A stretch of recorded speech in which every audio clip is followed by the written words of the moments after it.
न बाबा मूंखे डपु थो थिए हितां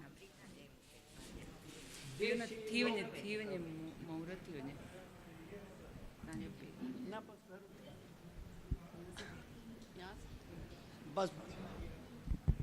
देसी लोक परदेसी सब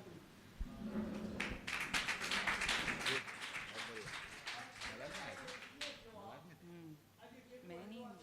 स्टूल लेके जाता हूँ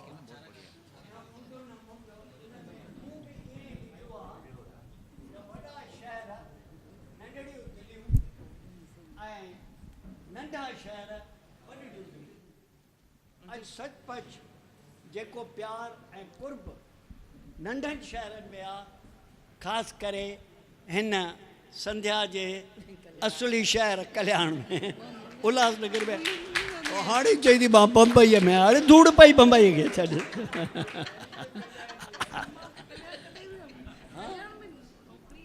कल्याण में चई थी नौकिरी आहे अरे पोइ नौकिरी आहे त उते पोइ कल्याण तुंहिंजी नथी छा ख़ैर ठीकु आहे न आहे हिन दाल पकवान उतां जो खाधो ई न आहे त हीअ ऐं मां शायदि तव्हां मां सभिनी खे ख़बर हूंदी हीअ मुंहिंजे दिलि भर भाउ जेको हींअर असांजे विच में न आहे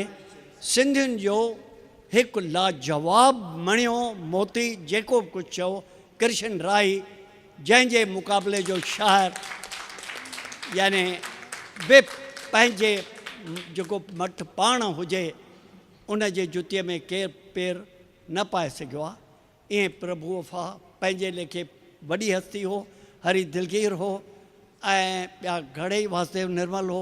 घणेई हुआ पर कृष्ण राय जेको हिकिड़ो गीत ऐं सिंध ते लिखियो तंहिं उनखे अमर करे छॾियो त अॼु मूंखे ॾाढी ख़ुशी आहे त मां पंहिंजे गुरूअ जे ही किताब जो महूरत कयां थो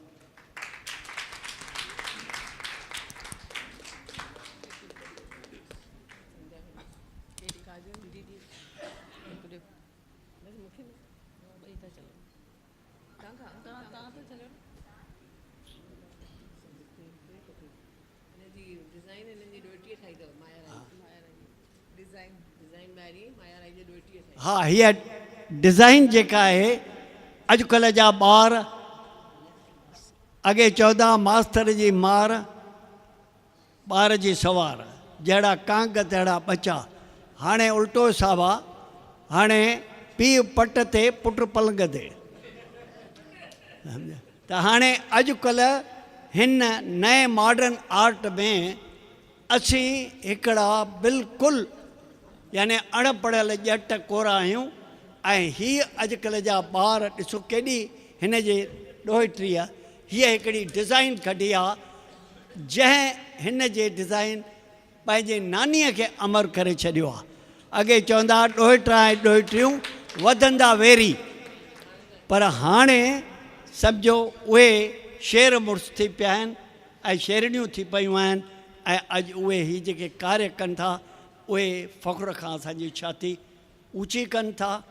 वधनि विझनि भले चपाटू हणनि सम्झो पर तॾहिं बि असांजा उहे पुट पोटा ऐं ॾोहिटा ॾोहिटियूं आहिनि हीअ किताबु आहे सिंधी असांजा जेके अमेरिका में वञी वसिया आहिनि लास्ट ईयर मां वञी रही हुअसि 5-6 महीना में जो ॿई कंहिंखियूं उते आहिनि त उते जेको मूं एटमॉस्फेयर ॾिठो जेके उते जा लोक हिते जा लोक देसी लोक परदेसी सपना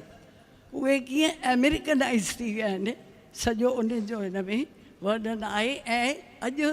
हर सिंधी फैमिलीअ जो को न को ॿार अमेरिका में आहे ई आहे